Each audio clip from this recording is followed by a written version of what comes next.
back for good this time. Hopefully, Al will join us very soon. Thank you very much, Al. Thanks for being so patient. I'm going to just give a brief rundown of today's news headlines, and hopefully, we can take it from there.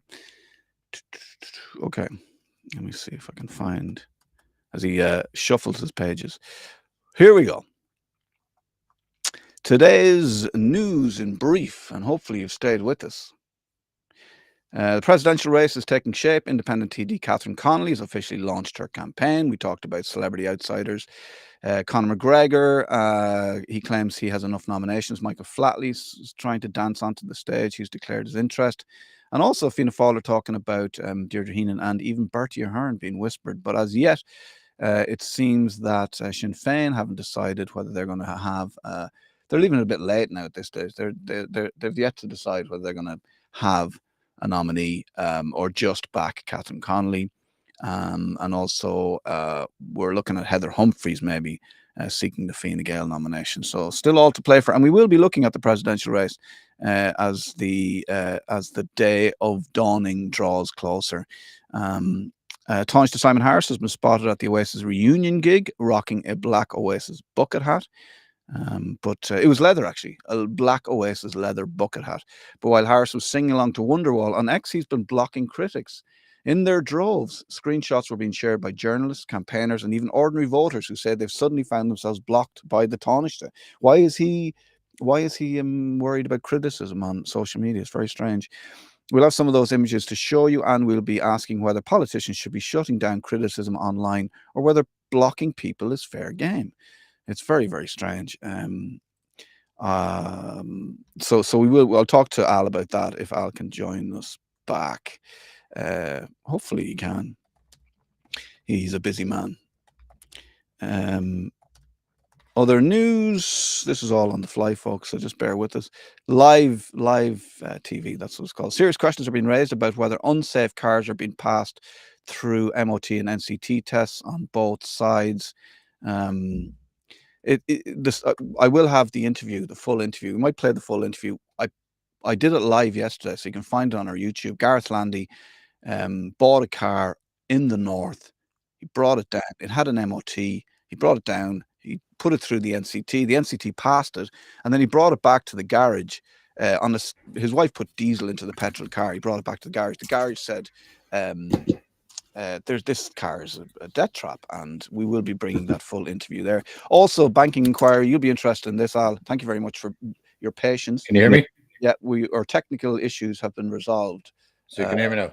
I can hear you. Can you hear me? Yes. Oh my God. Oh my God. I wanted to hold you in suspense there. Please don't do this to me. It's been a technical... very, very... You said the R word, Keith. You said RTE. I mentioned RTE. You're not supposed to say the R word. I mentioned RTE at the top, and that was it. Everything went wrong from there on in. Fucking classic mistake, dude. Come on. The guys here are working tirelessly behind the scenes to get me live. So thank you very much to those guys. Now, so we were talking about Lorraine Morris. I don't know how much you know about this, Al. Lorraine Morris is a legal expert in derivatives, and she raised concern about the banking inquiry, and she said, I'm not sure about this. Senan Allen was a senior counsel who reviewed these concerns that she raised. Now she's saying that it seems that, I mean, he said, Senan Allen is saying there's no substance whatsoever to her claims. But critics now are saying the investigation ignored evidence, silenced corroborating voices, people who agreed with Lorraine, and amounted to a cover-up designed to protect the institution rather than looking at the truth. So they seem to have played the man and not the ball in this scenario. It's another example, Al, of an institution being protected, even though we've got these people we call whistleblowers as if it's a bad thing. It's not a bad thing. We've got these people coming out going, no, there's, like, we had our own interview with Cormac Brady a couple of weeks ago, and he talked about the central bank and what they're doing, the cover-ups there. It's what is going on with banking in Ireland. It's not good. I know you said it before. You said people are worried about doing business here, and this is one of the reasons. Yeah, I mean, like I think that the anomaly for us is as a system, there's no actual independent banking system at all, right? Like it's not governed correctly. It's kind of like how do I describe it? It's kind of like it's self-governed by the very people that are in the industry. Do you know what I mean? Yeah. So it's kind of like, don't screw your friends, right? Okay. So it's interesting to see that this stuff is unfolding, but like if it was anywhere else, you know, as bad or as good as people view other countries, or I don't know their sentiment on the US and other places, but they don't take any crap, you know. It's like if you're doing something out of whack, um, from a fraudulent perspective, so they're going to take you down, you know, and that's it. Mm. And the people are listened to because they just won't mess with the people. And this goes back to the exact same problem that we've discussed, which is we keep electing the same people into government and we're not fucking learning. Like it's like if these guys feel there's no punishment for misbehaving, there's no incentive to be good. And it transcends from that. So it goes back to the same point. Leadership. And if there's no accountability at the top of the pyramid, right?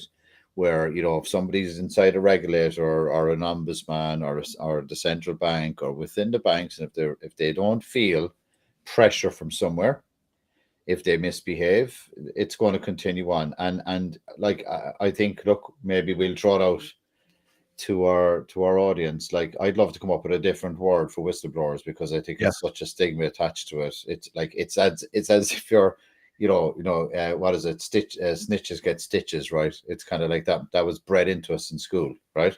Whereas this isn't whistleblowing. Like this is like integrity, This is people that feel so strongly about a topic that they're willing to step outside the herd, highlight that there's an issue, and they're blown off the map. Yeah, it is. It's like like whistleblower. It's like you're a rat. You're telling Yeah, tales that exactly. That's do exactly. exactly what you Yeah, said, and that's not what they're yeah, doing. They're like I've referred to them as heroes. yeah. Watchdogs, and every company, especially governmental departments or people dealing with finance, they should be encouraged. I know that even in the UK they're looking at this and they're looking at how they can encourage people to blow the whistle, to raise concerns. I mean, I would call them concerned citizens. I would call them concerned workers. I would call them, like, if you had somebody on your staff and you have staff, I'm sure if somebody came to you and said, listen, um, this doesn't look great, you'd want to listen to them and you'd want to take on board what they're saying. You wouldn't try and shut them down and make it seem like they have a bad smell and make everyone give them wedgies at lunchtime. Do you know what I mean? But You yeah, do that exactly. well. Stick a pencil into their butt, right? So get you after school. I mean, look, just I was speaking with one of our founding members, Neve, right, Mm. and she's starting to engage with people where they're speaking to using um apparently inherently biased technology, which is AI. And obviously, look, I've skin in the game, so I'm not objective in this topic. But I have a hypothesis that AI just calls it as it is, which is I've been accused of that on many occasions. As you know, there's no kind of grey with me. It's black, white. That's it. It is binary. And AI will calls it as it sees it, and even AI is predicting that the legal system in Ireland does not protect its citizens. The Mm. healthcare system in Ireland is not providing a service to its citizens. The political leaders in Ireland are not providing a service. So, like, when are we going to come to the realization that it's not just one facet? Like, if we put everything together into one, extended show, right, and said, right, let's look at the pillars of society that prop up a democracy, that are integral to a republic, that is for the citizens. And you break that down into Ireland and just create. If we just created a business plan today Mm. and called it Ireland Part Two, Mm. and we did a SWOT analysis of where our strengths or weakness, opportunity, threats are. Is there any service in Ireland at the moment that the citizens can say with confidence that we're receiving a service that's actually applicable to us, to our people. Zero. I mean, you're looking at Zero. Like, it's minus, actually. Yeah, it's minus, right? We're lacking, and I have a big issue with charities, right? Because I think charities take the responsibility of fixing something out of the government's hands. So it's like, you know, don't go the NGO route, good, because don't go that route, because that's gonna. We're gonna have to have an off the record chat now, because my mind will explode with the data I have in relation to that. Just like that's a shit show. Like, yeah, that's all that is, right? That's a shit show. Yes. Okay. So that's for next year, right? That's MOTH part 2. You know, but forget about how they're run and the problems with the way they're run. Like, taking the responsibilities away from the government. Like, we have a Department of Education. We have a Department for Health. We don't necessarily need cancer charities. We don't, like, we spend enough money. Like, why are the citizens being asked to pony up? It's more of these phantom hidden taxes. Do you know what I mean? Where you're paying for other stuff, even though we pay a tax already for health. But coming back to your question, so what government? So we could put the question out there: what government departments do you, the viewers, think are working properly? I'd imagine we'll get a response of zero. We're back to school now, right? So now what we're seeing is, my kid has no school bus. My kid has no place in school. My autistic child has no place in school. My autistic child is at home. There's no place in the care home for, like, so that's just one example. When we get to, and this seems to be like, it's almost like you know, if you read Hello Magazine or one of these things, you know, weddings on the front of Hello Magazines, you know, celebrity weddings, they're big sellers. You know what I mean? But the big news stories seem to be things like the trolley crisis. So every year we have a trolley crisis. So come November, December, we'll be talking about the trolley crisis. In September, we're talking about the school place crisis. Every department is in crisis. We're talking TUSLA, we're talking care homes, we're talking HSC, we're talking the Children's Hospital. We're talking. I can name any project that's ongoing, the Metro that's ongoing at the moment, that is absolutely not just failing, but failing in an embarrassing way. And the banking thing is they really aren't doing themselves any favor. This, and this is not, the truth will come out. This is not going to go away. Let's break that down. I worked on a bed management system. You know, I'm in tech a long time, and I worked on a project which was within the HSE, which was looking at bed management referrals. I created a management intelligence system that identified if a bed was being used longer than it should. Like, for a live example would be, somebody came in with a broken arm, but because the system was so overwhelmed, that person with a broken arm spent 3 days more in the hospital than they should have because of administration. You know, doctor was late coming to discharge them, so they missed the cutoff, they were waiting for a prescription, and then it went into another day and that bed was taken up. And then the next day there was an issue because the medicine was incorrect. Or if it was an elderly person, because there was no communication, they couldn't be discharged because the care worker wasn't aware that they were in hospital, and they were reassigned. Like, I just given an example like this, and that was 2008, 9, right? Okay, that'll just give you the magnitude of this fucking problem, right? But if we step sideways to the current problem, so I've been getting prompts on Lorraine, her case. I sent you some notes on it. So AI, you know, there's a few things coming up, which is AI mystics, and whether you're into fortune tellers or not, or manifestation, or the future, or whatever your sentiment is, or, you know, if you believe God has a plan underneath it all. Something that everybody is aligned on is that Ireland is falling, right? And it's on the brink of collapse. And, you know, I saw social media feed yesterday. There was a guy drove up middle of the day, Clondalkin, and tried to pick a kid up, a young girl, throw her into the car. He got caught by the locals. Then the locals were demonized online because they obviously took it into their own hands, right? Okay.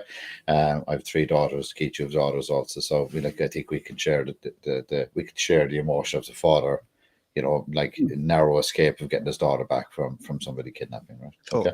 And then that brandishes everybody with the same brush. So anybody from that country now is going to have the same reflection on them, right? Okay. And again, back to this case. So And you can see that the biggest concern here is that essentially the report was created by a now sitting judge in the court of appeal. Yeah. Right. And So the culture that so if we set aside all the problems, and every country has its own problems, and I don't want to be like just running down Ireland all the time, right?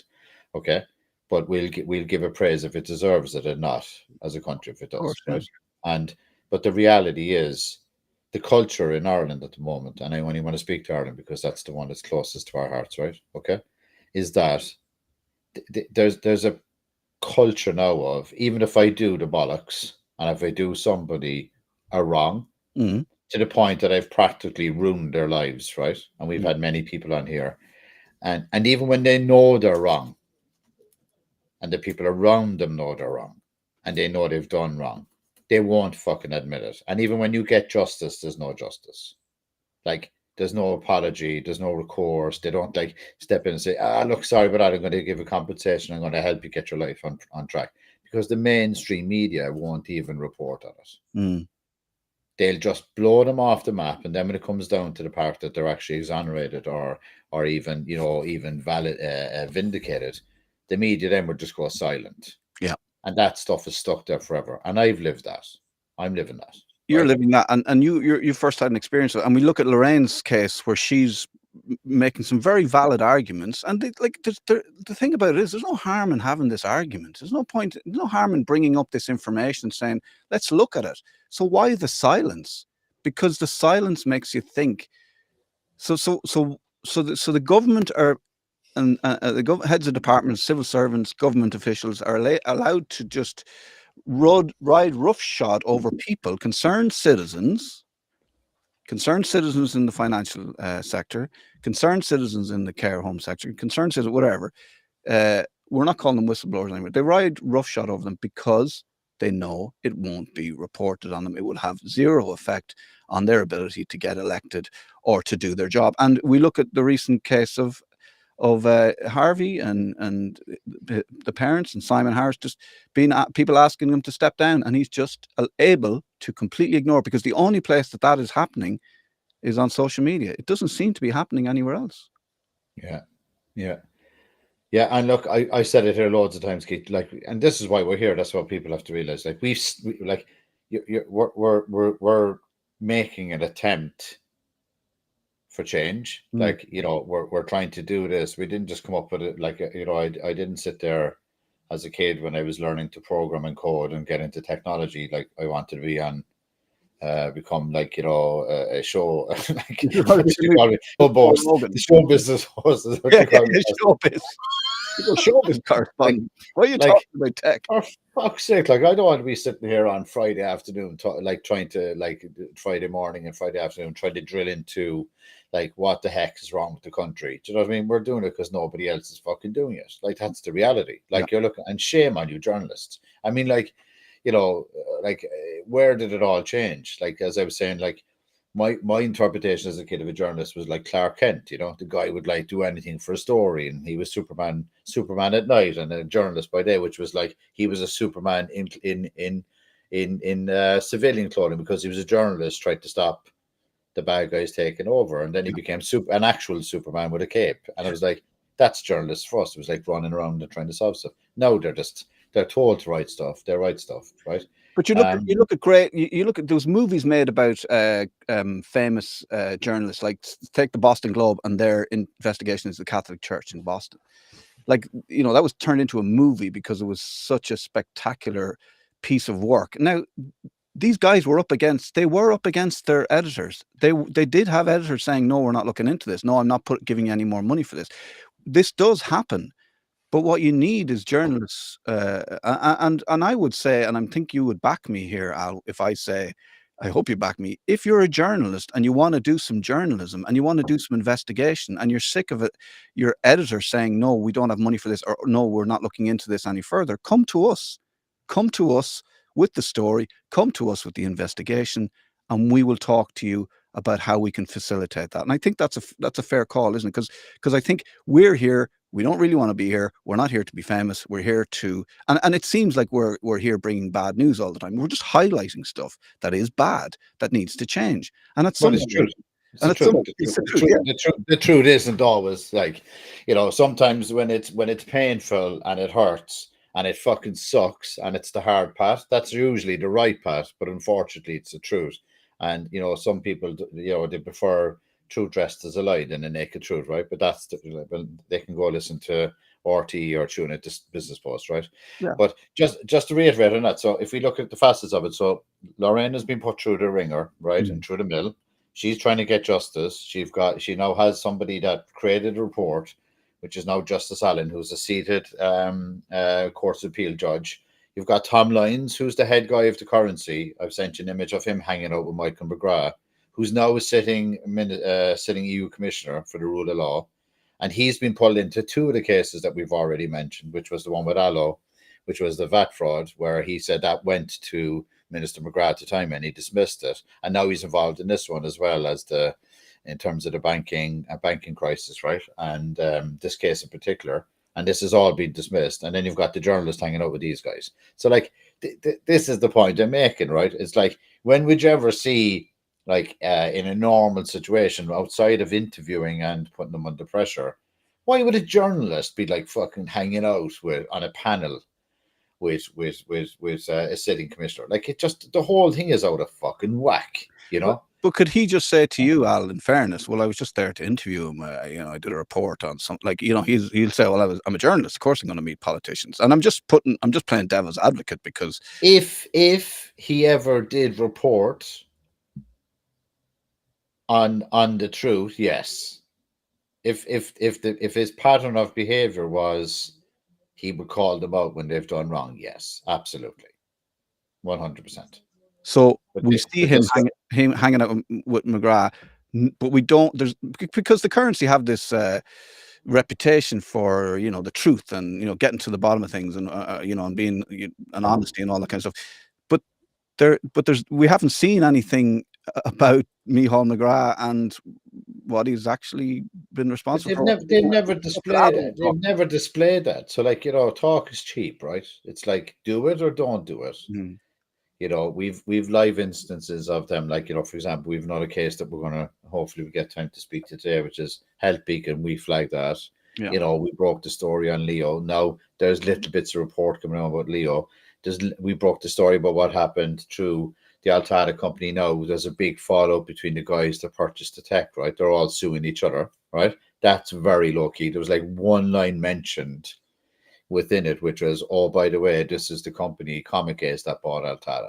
Like, whereas like previously, headline, my pictures on it, Neve's pictures on it, there's like 75 articles, and I'm telling you, man, I'm coming for those fucking guys. Like, I'm telling you, like, the stuff they got away with. But they're doing it to everybody. It's not just some, right? Yeah. It's, if you don't fit into their camp, if you don't fit into that circle, if you don't fit into that club, you're not in the protected zone, and that's it. And like, he can come on and defend himself, no problem. I'll give article after article, story after story, if he's got something that he needs to prove, and he can defend himself. I'll speak to the guy anytime on here, right? Yeah. I'm speaking the truth, and the truth is, shame on you as a fucking journalist. That's it. Yeah, and we do have a big problem because there's big problems with our institutions, and then these problems are not being reported on. I'll tell you a thing that I know about journalism, right, from working in radio for 20 years. If you're the chief reporter for a radio station and you get invited along to those moments when Simon Harris has a bit of news, so the press release goes out. He says Simon Harris is meeting everybody on a boat on Friday, and he's going to announce something big, and you're invited. Okay. So 5 journalists will be invited. Now, if you go along and you are critical of what is so he announces this, we're spending loads of money on children's hats, and every child's going to get a free hat in 2026, right? If you come away from there and go, actually, I don't know, why are we spending all this money on hats? Children, there's no classes for autistic children in this country. There's no school buses, whatever. You won't be invited back. You'll be replaced, so you won't get those invites. And this is a big problem. So government invite the people, and then they stop inviting you. And we can see it play out on social media at the moment, where Simon Harris is blocking people that are criticizing him. But that's how it works, and that's how the mainstream media works. And we really need to look at this. And we are going to employ journalists, and I am talking to journalists who will do some investigations for us. But I would like to put the call out to anybody who is a journalist, is tired of beating their head off a brick wall when it comes to talking to their editor about doing some serious journalism. Come and talk to us. We're here for you. This is your platform, and we'll talk about how we can facilitate the work you want to do. I think that's fair enough. Let's talk about Health Beacon then. Let's seamlessly move into this Health Beacon stuff. I don't know a lot about this, so you'll kind of have to talk me through it. But we're talking about a company that was once valued at 100 million, and now like Slim Shady, it's back and worth 6 million. I don't understand any of this, so give me some of the context as much as you can. Okay. I don't know where to fucking start with this one, man. So how long have we got? Okay, so they raised a significant amount of capital, right, from AIB fund. So they were recapitalized. Then we saw there was rumors started of the demise of the company right after they secured funding from, I believe it's the very guys that now have brought it out of examinership. Basically, in examinership, just to explain the process, I have a PhD of life of insolvency because I've gone through the process. I think there's a case law in relation to our company where we're one of the only companies in the history of the island to go through two processes, even though the company had already been sold and somebody was able to liquidate it, which was just boggling, and hedge it down to a nonsense valuation. And then the tech has been out the other side now as well. The only difference between this one and our one is we wouldn't take the deal, so we're not getting this nice write-up to say it's been saved. Ours is with another company that incorporated it because we wouldn't take the deal, right?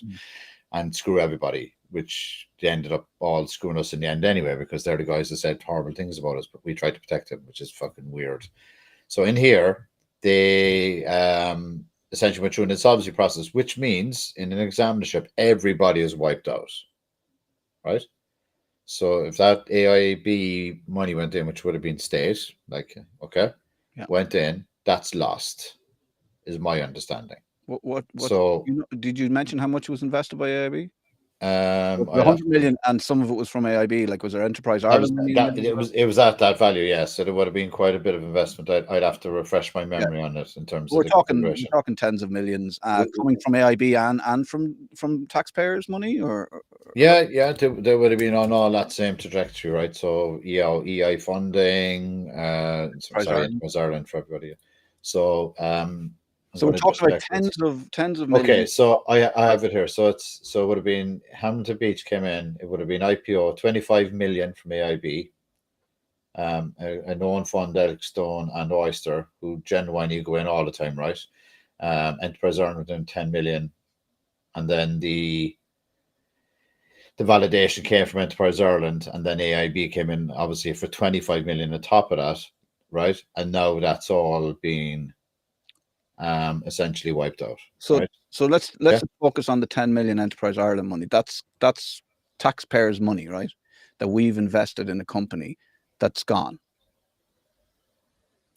Is that correct? Correct. As a taxpayer, I'm not aware of this. I'm not aware that 10 million has been invested in a company and now it's just disappeared. Nobody's reporting on this. So what happens now? Where's that 10 million gone? It's just wiped. Now this company is back. But Keith, just to bring your mind, you bring your mind back now to the imbalance here, right? So just in terms of the proportions of this. Okay. So we raised a fraction of that in from Enterprise Ireland, right? Okay, a fraction of that, right? And the company went on to be sold. We were removed. We didn't get back into the company. We were gone, ski, right? Okay, so they pounded us off the map, right? Okay. This is 10 times that, right? Plus our valuation, by the way, was heading to our last market valuation was double this. It was 260 million, right? And we were heading to a unicorn, right?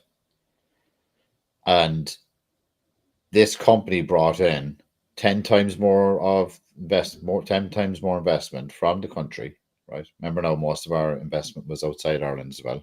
And the beneficiary of the company was the investor. So they didn't lose, right? Okay. So this is a company that went through a process. Everybody's wiped out. All the money's off the map. And then you've got exactly the media outlet that we're just discussing, Tom Lyon's outlet. Now, this is a fantastic outcome and congratulations. How it's chartering its second act, no discussion about where all the money's gone in the examinership process, and the beneficiary of the examinership process is the person that was involved. What is Tom Lyons congratulating them for? Belief in the business didn't falter. How Hell Beacon is chartering its second act. Where's the money where's the taxpayers' money that was invested in this? Where's that gone? Exactly. So who is benefiting, and who's he congratulating? A company. Sorry, I have a correction. So it was 25 million was raised in the IPO, and 10 million of that was AIB. Sorry, just a correction on that. Yeah, well, we want to be factual, as we always are here on MOTH. Okay. So our money, and this is happening over and over again, where let's just frame it. So I've called it out and said we are getting a reputation as a country that has very favourable insolvency laws for abuse, because the legal guys are the liquidation, the insolvency practitioners. There's some of them. I won't brandish all of them, because there's some really good guys, as you know, we've come across, some very credible guys. Not all of them, but some of them, will look at this as a transaction. They don't look underneath and saying, right, okay, what is the impact of this? There's got to be jobs lost, money written off, the exchequer loses, the revenue who put these guys in, they're going to lose. How could you go from how could you advantage your position from 100 million valuation down to 6.9 million? I mean, it's like a simple mathematical equation would tell you that's a loss maker for fucking everybody, no matter what happens next, right? And then we have to look at it. Do all the same shareholders come back in again? Are they all reinstated? So then, therefore, so why was it an examination process in the fucking first place if they believe in it? So look at the headline. Belief in the business didn't falter. So why then is it an examinership? What does that even mean? I mean, like, come on and fucking defend yourself on that headline. Just break it down paradoxically. The belief in the business did not falter. However, it went out through examinership. Jonathan King, like, are you fucking kidding me, man? Like, so it faltered somewhere. Something faltered. What are you talking about? They went into the examinership because they were insolvent. But how do you go into examinership and then come back and go, here, we're back, lads, and now we're valued at... But Keith, I did not understand what IPO means. It's a public company. So are we telling people that as our public companies are a pile of shit? We're going to IPO a company, which means it goes on to it's people's money in a public market. You're exposed to stringent diligence, right? Okay, and you're open to like, you have to explain yourself. You have to, like, as a public company, it's a private company is a private company because it's private money. Let's explain it very carefully. When you're in the public interest, it's an IPO. There should be an investigation as to why the company went into in such a quick period of time, right? Went into an issue in terms of solvency when it just had publicly traded at a very high valuation, and it's gone down to 6 million, 6.9, right? And why was it not restructured if the confidence in the company was the same? So they just took it off the Euronext fucking market, delisted it, put it into examinership, which meant the entire company was restructured, and nobody in this process fucking questioned it. So, like, you've got an insolvency practitioner, an insolvency lawyer, solicitor, a judge, an insolvency judge, a high court proceeding, investors, shareholders. Like, And it went through that entire process without any scrutiny whatsoever, and somebody took it back out the other side at that valuation after receiving all that money. I didn't receive 10 million from AIB. I didn't receive 10 million from Enterprise Ireland. You're Right? not walking away with 20 million in your back pocket. And we had 75 front page articles written about us. Yeah. 75. And also, I know, I'm fairly sure that when your company shut down, you did the right thing by all of your employees. Yes. Do you know what I mean? Like, so you did the right thing and paid out more. You paid out money. Somebody won here. You lost a lot in sleep. You know, your a lot of the good guys are actually working with us again, to be honest. So like that's like they're coming back working. That's testament in this. That's testament to the work you were doing, and it was fine. And if the government just stayed away from businesses and let them do what they're doing, but there's shady stuff going on. We're gonna look at this. I think I might have. I keep saying this. I think I might have a journalist that's going to do a bit of a deep dive into this for us. I'm building a journalist at the moment, right? If it doesn't work out, we're going to use a very honest, agentic journalist, and we're going to start shaking up the industry a bit. And I'm very interested in this idea of putting a business plan for Ireland together. And is that something we could do on the show, like that we could sort of like?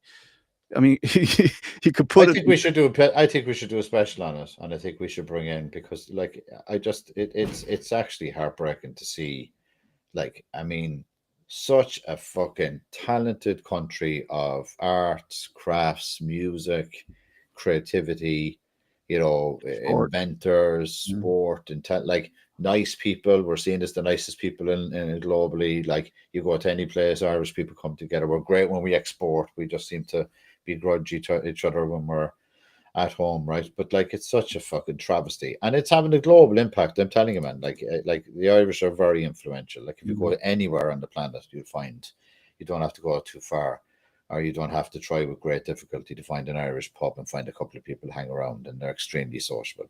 And like to sit down, and again, I'm only just back from the US, and to meet Irish diaspora people, and like, they're upset to come back and see the state of the country.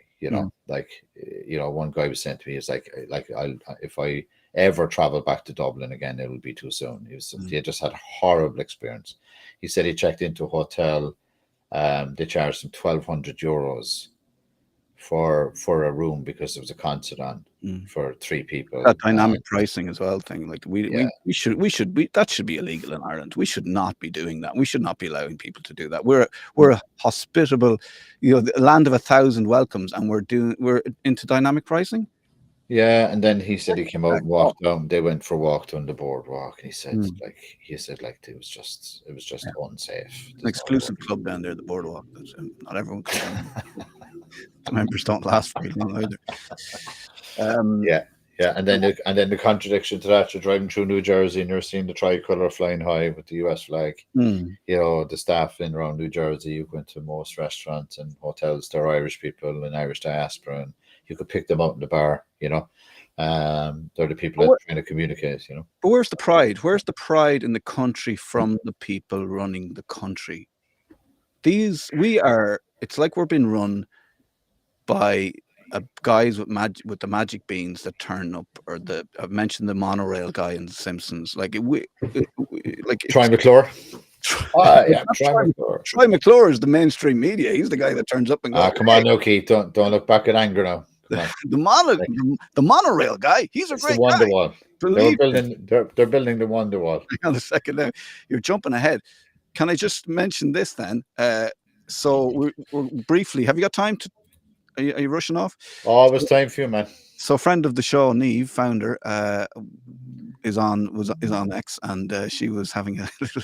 She commented on our lovely Taoiseach, who's always busy doing the work of the country, and he was pictured at an Oasis concert, in his it might not be. I'm saying it's a leather bucket hat.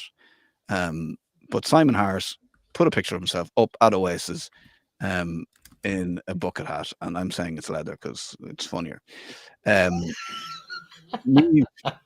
Niamh said, this has really triggered me. Paul, I have to say, Ireland is worth falling for. Hashtag Dublin is failing. Like, okay, so she got blocked for this is the main story, and he's been on this blocking spree. So anybody, and that's not even that bad. It's like, it's not like he's snogging some young lad in a nightclub, as a man who's the Taoiseach who also has a partner in public. It's not. It's just he's just wearing a bucket hat at an Oasis gig. But he blocked Niamh for saying this has triggered me, because I think that he's not reading the room. He's not reading the room. Don't go to an Oasis concert, but don't put a picture up of yourself at an Oasis concert. It's not the time. And like, it just raised the question about government officials or official Twitter or X accounts blocking people. Like, take it on the chin. It's like, we don't listen to anybody. We don't listen to whistleblowers. We don't listen to critics. We don't listen to people on social media who say something like, I'm triggered by this picture of you at an Oasis gig, when, a child died who on your watch a few days ago, a week ago, and this is not the time to be putting up a picture of yourself in a Oasis gig when people are asking you to stand down because of the death of this child, because of the failings of this country. And that's just one example of things that are going on. Not the time. And people are right to be critical of this. Do you know what I mean? And is he so sensitive? Is he so thin-skinned as to just not be able to take that criticism? And that goes right through to whistleblowers, concerned citizens, people on social media going, this is triggering me, and these are the reasons. And doesn't it raise a point where, if you look at it, so public leader, public representative for the people, as you said, is disconnected from what people are saying, but cannot even recognize an opportunity to engage with people, to explain, and they are accountable. This is the point. But like, he just epitomizes where we are at the moment with leadership in Ireland, and in general, there's a lot of people falling into that category. In my humble opinion, he's a fucking snowflake, right? And it's like, he's been paid a lot of money, right? Like and he's in a position. He put himself there. Nobody asked him to do it. He put himself into, I want to be a public representative for the country. And does that mean in Ireland, you see that as, I'm not accountable to anybody. I can do whatever the fuck I want ever and not be held accountable. And I mean, I think it's absolutely disgraceful. I'm not sure who's advising him, or who the PR representative is, or whose media fucking manager is. But like, 101 to me is a public representative blocking citizens on a platform that he, by the way, nobody asked him to go on that platform to have to share his personal information. We didn't ask for it. No. Like, he's not been attacked, and he's not even been attacked. I mean, that was a very fucking like pragmatic response to say, you're costing lives of our citizens. And like, fucking like, the shamefulness of this guy and these guys' behavior. But Keith, this goes back to the point. This is not the first time that somebody has done this. Like, there's a plethora of issues relating to all the people that have either preceded him or were now superseded, where we have not learned the point where he should be sacked, right? Okay. And look, if you look at the contradiction, and look, no judgment, it happened. This guy got caught on a kissogram in a Coldplay concert. Yeah. I'm drawing a comparison because the Oasis guys are, highlighting this as like a breach, whatever, right? Okay, he's doing something he shouldn't be doing. Got it, right? Okay, from a moral perspective, got it. He was busted. He was fucking sacked. He's been blown off the side of the map by the media and by everybody, right? He's been cancelled. That's it, done. The astronomer CEO, gone, right? This guy does the same. Where's the media? Like, where's the highlight? Disgraceful conduct of Simon Harris attending an Oasis concert on the eve of this happening, and we've no problem with the guy doing whatever he wants to do in this person, but like, he doesn't need to ram it down our throat and fucking tell us about it. Like, who cares? We don't care what the guy but it's this thing as well. I'm entitled to a private life.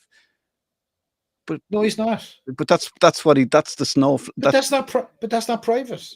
But I know. But that's like, don't put it up if you don't want to. Like, that's very public. It's not private. It's a fucking social media platform. What are you talking about? If it's private, you'd go discreetly to the concert, and fuck off again. Who cares? But there's a different issue here, which we're being distracted from, right? Yeah. Okay. Yeah. And the word I'm going to use is incompetence, right? They are incompetent. You've said this before, Al. There's something serious going on where a child has died. Simon Harris has been asked to step down.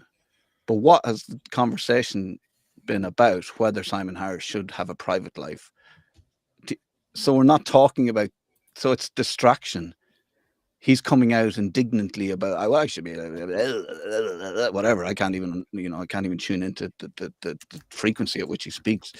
But it's distraction. And there he is with his, I feel like I like saying that he's wearing a leather bucket hat. He may not be wearing a leather bucket hat because I don't, he might. But the paradox, he looks like a guy in disguise. So had he not posted the picture, yeah, he would have been fine. Nobody probably would have known. He looks like drugs. I'd be hiding lifts if he was. I know it's tongue in cheek, but let's get to the seriousness of it. So we've got a leader of our country who has a track record of demonstratively failing. So his hospital contract is a shit show, right? There's billions after being drawn. There's more being fucking paid for, right? Okay.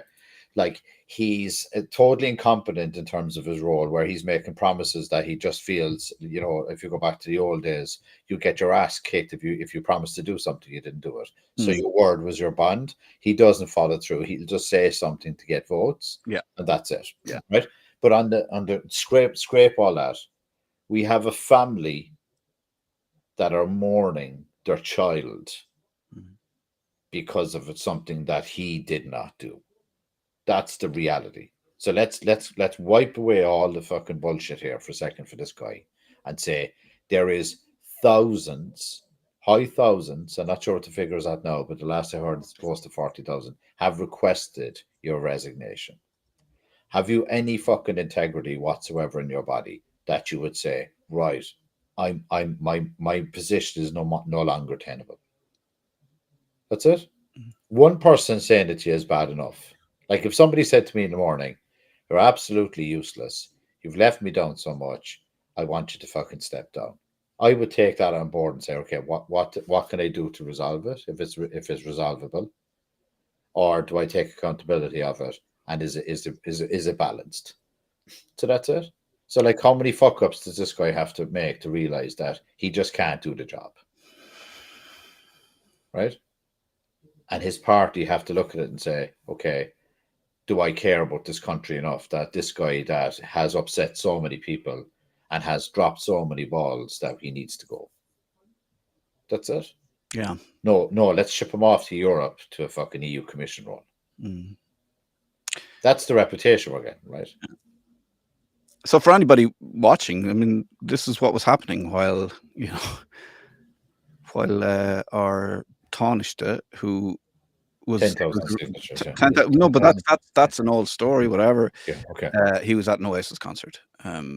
Read the room, understand your position, understand your role, have a bit of decency, have a bit of compassion. Just, I mean, shocking, disappointing. I mean, whatever about, we talk about finance, we talk about the banking, we talk about companies, we talk about failings in those systems, but this is a child. It's gone too far. But it's always the complacency of the country at the moment that we're getting so much bad news that it becomes noise. The Stockholm syndrome, right? Yeah. You're just kind of like, oh Jesus. It's like bombs in the north when we were growing up. You just kind of oh, there's another bomb going off. It just becomes the norm. Whereas we're dying. And I think whereas this one is the safety of children's at risk, the safety of our women and children are at risk in terms of they're being attacked regularly. We're not even getting half the publications. And then the healthcare system, there's kids dying, right? There's people dying, right? And at that point where I think this is the breaking point as far as I can see. And then if you look at going across the chasm, just shifting gears, we've got businesses now are coming under threat because the tourism industry is affected. You know, you've got indigenous businesses closing. You can't get a fucking hotel. I traveled back to Ireland a couple of weeks ago. We could not get a hotel. Literally could not get a hotel. There was not, because they're all being filled.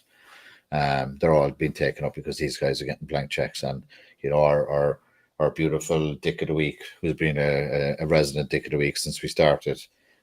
You know, publication on him then, 48 jobs lost in Dundrum. Yeah. Like that's what they decided to publish, not the fact that he's been taking the money from the iPass contract and keeping it and not putting it back into the hotel to protect those jobs. Yeah. No. And that he's robbed the money from his investors. Like nothing about why is the business failed. And I hope those people are okay, because they don't deserve it. They're the innocent collateral damage. Of course. I will say to them on the other side, you know, just be careful who you're working with, right? Yeah. Like that's be careful who you're standing beside. And we do fully support the people standing outside the protesters.